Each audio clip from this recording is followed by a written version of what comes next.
नगरपालिका, नगरपंचायत क्षेत्रामध्ये येत असेल, त्यांच्यासाठी नियम काय असतो भरतीमध्ये, अटी व शर्ती नियम काय असतो, हे सर्व सविस्तर आपल्याला या व्हिडिओच्या माध्यमातून बघायचं. व्हिडिओ शेवटपर्यंत पहा. सर्व ए टू झेड माहिती मी देणार आहेत. वास्तव्याची अट काय असेल, वयाची अट काय असेल, लहान कुटुंबाची अट काय असेल, शैक्षणिक पात्रता काय असेल, हे सर्व डिटेलमध्ये आपल्याला बघायचं आहे. व्हिडिओ लाँग होणार आहे, पण आपल्याला सर्व सविस्तर माहिती या व्हिडिओच्या माध्यमातून मिळणार आहेत. सध्या लातूर ग्रामीण भागामध्ये अंगणवाडी सेविका, मदतनीस आणि मिनी सेविका या पदासाठी भरती सुरू आहेत. तर हे सर्वांना हा नियम लागू होणार आहे किंवा नाही, आणि क्षेत्रानुसार जिल्ह्यानिहाय भरती असते. तर आपल्याला जिल्ह्यानिहायसुद्धा नियम बघायला मिळतो. तर आपल्याला या ठिकाणी नगरपालिका, नगरपंचायतसाठी आपल्याला या क्षेत्रासाठी नियम व अटी व शर्तीनुसार आपल्याला कोणकोणते नियम आपल्याला लागू होणार आहेत, ते सर्व आपल्याला बघायचं आहे. व्हिडिओ शेवटपर्यंत पहा आणि पहिल्यांदा तुम्ही चॅनलवर त्याला सुद्धा चॅनलला सबस्क्राईब करून घ्या.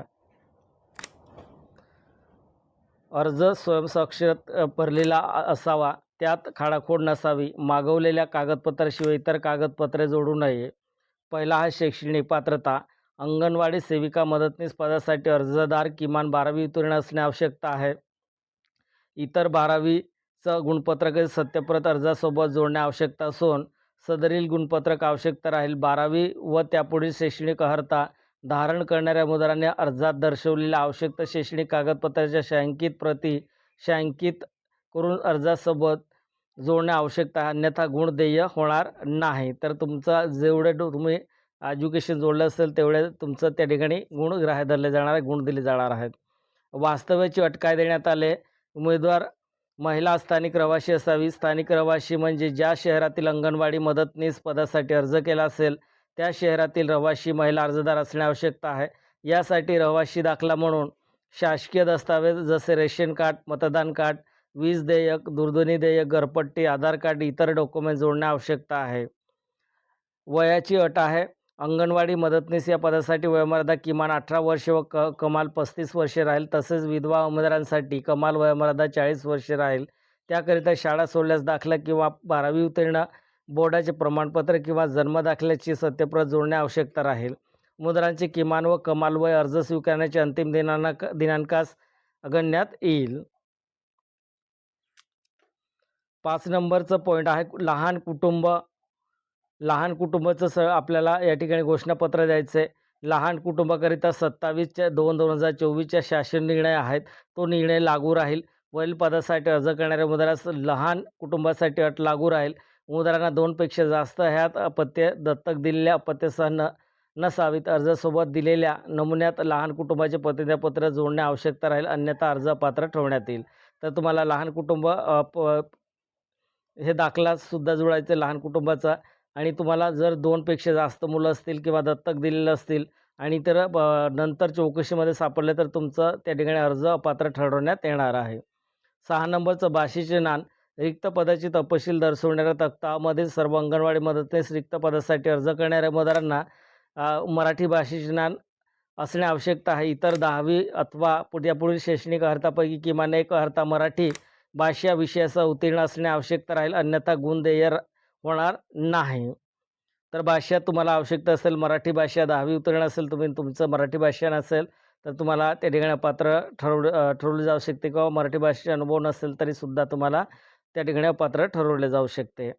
7 नंबरचा उमेदवार विधवा असल्यास सक्षम प्राधिकरणाचे पतीचे मृत्यू प्रमाणपत्र जोडावे. तसं विधवा असलेल्या भावास स्वयंघोषणापत्र नमुना जोडायचं. स्वयंघोषणापत्र कुठून मिळणार आहेत, लहान कुटुंब प्रमाणपत्र हे आपल्याला घोषणापत्रसुद्धा या व्हिडिओच्या डिस्क्रिप्शनमध्ये PDF दिली आहे मी, तो PDF तुम्ही डाउनलोड करू शकता, किंवा विधवा असल्यास घोषणापत्रसुद्धा तुम्हाला या व्हिडिओच्या डिस्क्रिप्शनमध्ये मिळणार आहे, ते घोषणापत्रसुद्धा तुम्ही डाउनलोड करून भरू शकता. 8 नंबरचा आहे उमेदवार अनाथ असल्यास संबंधित विभागीय उपयुक्त महिला व बालविकास विभाग यांचे प्रमाणपत्र जोडावे. 9 नंबर आहे अनुसूचित जमाती, इतर मागास प्रवर्ग, विमुक्ती जाती, भटके जमाती, आर्थिकदृष्ट्या दुर्बल घटक, विशेष मागास प्रवर्ग, सामाजिक व शैक्षणिकदृष्ट्या मागास वर्ग सक्षम प्राधिकारी यांनी दिलेल्या जातीच्या प्रमाणपत्र सत्यप्रत अर्जासोबत जोडायचं आहे. तुम्हाला अनुभव, तुम्हाला एकात्मिक बालविकास सेवा योजनेचे अंगणवाडी सेविका, मिनी अंगणवाडी सेविका किंवा मदतनीस म्हणून तुम्ही काम केलं असेल अदर ठिकाणी, तर तुम्ही अनुभव सर्टिफिकेटसुद्धा जोडायचं. नसेल तर काही हरकत नाही. आणि जर अनुभव सर्टिफिकेट जोडले तर तुम्हाला अनुभवाचे सुद्धा तुम्हाला गुण मिळणार आहेत. 11 नंबरचं पॉईंट आहे मदतनीस या पदासाठी जाहिराती दिलेल्या नमुन्यात स्वतंत्र अर्ज करणे बंधनकारक आहे. विहित नमुन्यातील अर्ज सादर करताना प्रकल्पातील ज्या नगरपालिका नगरपंचायत क्षेत्रातील या रिक्त पदासाठी अर्ज केला आहे त्यास स्पष्ट उल्लेख अर्जात करणे आवश्यकता आहे. 12 नंबरचं पॉईंट आहे एका उमेदवाराला एकाच पदासाठी अर्ज सादर करावा. उमेदवाराने एकापेक्षा जास्त केंद्राच्या पदासाठी वेगवेगळे अर्ज केल्यास एकच अर्ज विचारात घेण्यात येईल. त्याबाबत उमेदवारांनी कोणतेही पत्रव्यवहार केले जाणार नाही. 13 नंबरचं पॉईंट आहे अर्जासोबत जन्मतारखेचा पुरावा, शैक्षणिक पात्रतेबाबत गुणपत्रक व प्रमाणपत्र, 10वी 12वी पदव्युत्तर डी.एड. बी.एड. एम.एस.सी.आय.टी. किंवा इतर जातीचे प्रमाणपत्र, स्वतःचे नावाचे अनुभव प्रमाणपत्र किंवा विधवा अटी व शर्तीमधील क्रमांक 6 नुसार दाखला, अनाथ महिला असल्यास अटी व शर्तीमधील क्रमांक 7 नुसार दाखला, इतरच्या सक्षम प्राधिकाऱ्याकडून साक्षीकृत केलेल्या प्रती जोडणे आवश्यकता आहे.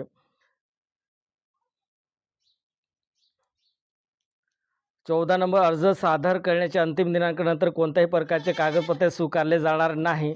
15 नंबरचं पॉईंट हा अर्जात शहराचे नाव व पदाचे नाव नमूद केले नसणे, जाहिरातील नमूद पद अर्ज करणे, अर्ज अपूर्ण भरले असणे, खाडाखोड असणे किंवा नसणे इतर कारणामुळे अर्ज अपात्र ठरवण्यात येतील व त्यासंबंधी उमेदवारांना कळवण्यात येणार नाही. 16 नंबर हा अंतिम दिनांकानंतर कार्यालयात अर्ज स्वीकारले जाणार नाही. अंतिम दिनांकानंतर आलेल्या किंवा डाक पोस्टने आलेला विलंब इतर झालेल्या अर्जाचा विचार केला जाणार नाही. 17 नंबर आहे निवड कार्यपद्धती कशी. महाराष्ट्र शासन महिला बालविकास विभाग शासन निर्णय जी.आर. आहे 2022 6 दिनांक 11/8/2023 ते 27/2/2024 महिला व बालविकास विभाग आणि 30/1/2025 नुसार तसेच त्या पुढील सुधारित सूचनांनुसार उमेदवारांनी अर्जासोबत सादर केलेल्या कागदपत्राच्या इयत्ता 10वी 12वीच्या पदवी पदव्युत्तर पदवी डी.एड. बी.एड. संग्रह करता उत्तीर्ण प्रमाणपत्र यामध्ये त्यांना मिळालेल्या गुणानुसार असणे तसेच विधवा अनाथ जात परोग अनुभव इतरसाठी त्यांचे प्रमाणपत्रावर मिळालेले एकूण गुणानुसार गुणाक्रमाने पात्र उमेदवारांची शहरातील रिक्त पदाच्या संख्येनुसार निवड करण्यात येईल. या पदाकरता लेखी परीक्षा अथवा मुलाखत घेतली जाणार नाही. अर्ज जोडलेल्या प्रमाणपत्रानुसार शासन निर्णयात नमूद केल्याप्रमाणे उमेदवारांना गुण देऊन प्राथमिक गुणवत्ता यादी प्रसिद्ध करण्यात येईल. त्यावर अर्ज करणाऱ्या उमेदवारांना आक्षेप तक्रार असल्यास अर्ज केलेल्या उमेदवारांनी 10 दिवसाच्या आत लेखी तक्रार बाल विकास प्रकल्प अधिकारी, नागरी प्रकल्प, ग्रामीण प्रकल्प किंवा शहरी प्रकल्प ज्या जिल्ह्यामध्ये भरती असेल त्यांचं कार्यालय त्या ठिकाणी कार्यालयामध्ये आपल्याला अर्ज करायचा आहे. अंतिम निवड झालेल्या उमेदवारांना निकालाबाबत कळवण्यात येईल. इतर उमेदवारांना कोणताही पत्रव्यवहार केला जाणार नाही आणि निवड प्रक्रिया सुरू झाल्यानंतर किंवा नियुक्तीनंतर कोणताही श्रेणी उमेदवारांच्या अर्जात व किंवा अर्जासोबत दिलेली माहिती अगर कागदपत्रे खोटी सादर केल्याचे किंवा खरी माहिती दडवून ठेवल्याचे निदर्शनास आल्यास त्या उमेदवारी नियुक्ती सदर प्रक्रियेच्या कोणत्याही टप्प्यावर किंवा निवड झाल्यानंतरही रद्द करण्यात येईल. निवड झालेल्या उमेदवारांना नियुक्तीवेळी मूळ कागदपत्र सादर करणे बंधनकारक राहील, अन्यथा निवड प्रक्रियेतून अपात्र ठरवण्यात येईल व निवड झालेल्या उमेदवारांना सर्व अट व शर्ती मान्य असल्यास 100 रुपयाचे स्टॅम्प पेपर करारनामा करून देणे बंधनकारक राहील. तर बघा या ठिकाणी स्टॅम्प पेपर तुम्हाला बंधनकारक आहे. स्टॅम्प पेपर 100 रुपयाचं पंचायत समितीमध्ये तुम्ही वेंडरकडे स्टॅम्प पेपर तयार करून घ्यायचं आहे आणि ॲफिडेविट करून तहसीलदारांची सिग्नेचर घेऊन अर्जासोबत सबमिट करायचं आहे. नाहीतर बघा तुमचा अर्ज या ठिकाणी बाद होऊ शकते. तर हे 100 रुपयाचं स्टॅम्प हे आपल्याला कंपल्सरी असतो, हे जोडावंच लागतं. आता ज्या जिल्ह्यामध्ये ज्या प्रकल्पामध्ये ही भरती असेल त्या भरतीमध्ये बंधनकारक आहे किंवा नाही ते आपण महिला बालविकास विभाग कार्यालयामध्ये जाऊन ते सर्व विचारणा करू शकता. काही जिल्ह्यामध्ये हे त्या ठिकाणी मागत नाही, जॉईनिंग झाल्यानंतर मागतात, निवड झाल्यानंतर मागतात, तर काही ठिकाणी ॲप्लिकेशन अप्लाय करताना मागितलं जातं. तर आपल्याला ही सर्व माहिती या पद्धतीने आपल्याला जोडायची आहे. एखाद्या उमेदवारांना त्यांची निवडीसाठी प्रत्यक्ष दबाव आणल्यास त्या निवड प्रक्रियेतून बाद करण्यात येईल आणि करण्यात आलेल्या नियमानुसार अनुदान राहील, मात्र मानधन व्यतिरिक्त कोणत्याही प्रकारचे भत्ते सवलती अनुदान नाही. 22 नंबर अंगणवाडी सेविका मदतनीस एकत्रित मानधनी स्वरूपाचे पद आहे. मानधनाव्यतिरिक्त कोणत्याही प्रकारचे भत्ते व सवलती अनुदान नाही. सदर पद बढती सेवानिवृत्ती वेतन व इतर शासकीय सवलती पात्र नाही. म्हणजे तुम्हाला या ठिकाणी बढती होणार नाही किंवा तुमची बदली होणार नाही, असं हे सर्व नियम आहे. संबंधित शहरातील अंतिम निवड यादी जाहीर झाल्यानंतर अनुक्रमे सेविका, मदतनीस यांची निवड करण्यात येईल व गुणक्रमांनुसार अंगणवाडी केंद्रात नेण्यात येईल व त्यामुळे निवड झालेल्या उमेदवारांना त्या शहरातील कोणत्याही अंगणवाडी केंद्रावर काम करावे लागेल. उमेदवाराची एकदा नियुक्ती झाल्यावर कोणत्याही परिस्थितीत त्याची इतर ठिकाणी बदली करता येणार नाही. तसेच त्या निवासस्थानापासून नियुक्ती देण्यात आलेल्या ठिकाणापर्यंत कोणतेही प्रवास भत्ता अनुदेय राहणार नाही. या पद्धतीने हे सर्व नियम आहे. आणि 23 नंबर हा प्रतीक्षा यादी बघा. एकूण प्राप्त झालेल्या गुणाच्या आधारावरून उमेदवाराची प्रतीक्षा यादी ठेवण्यात येईल व काही कारणामुळे उमेदवार नियुक्तीच्या आदेशाच्या दिनांकापासून 30 दिवसात रुजू न झाल्यास किंवा त्यास अपात्र ठरवण्यात येईल आल्यास प्रतीक्षा यादीतील गुणक्रमानुसार पुढील उमेदवारास नियुक्ती देण्यात येईल. म्हणजे तुम्ही 30 दिवसात जॉइनिंग नाही केली तर जे वेटिंगमध्ये असतील त्यांना त्या ठिकाणी नियुक्ती दिली जाऊ शकते. अथवा नवीन पद निर्मिती झाल्यास प्रतीक्षा यादीतील उमेदवारांना गुणक्रम नियुक्ती देण्यात येईल. सदर प्रतीक्षा यादी निकाल जाहीर झाल्यापासून 1 वर्षापर्यंत वैध राहील. म्हणजे हे 2 जागा असतील, 2 जागामध्ये 2 जागा भरले की आपल्याला 4 त्या ठिकाणी वेटिंग लिस्टमध्ये नाव ठेवण्यात आले असेल आणि त्याच वर्षी जर जाहिरात आली तर आपल्याला पुन्हा ॲप्लिकेशन अप्लाय करायची गरज नाही. तीच यादी त्या ठिकाणी पुन्हा लावण्यात येईल आणि जे वेटिंगमध्ये असतील त्यांनाच त्या ठिकाणी नियुक्ती दिली जाऊ शकते. त्यांना नियुक्ती मिळणार आहेत. या पद्धतीने हे नियम आहे आणि असं या नियमानुसारच आपल्याला सर्व काही सिलेक्शन होणार आहेत.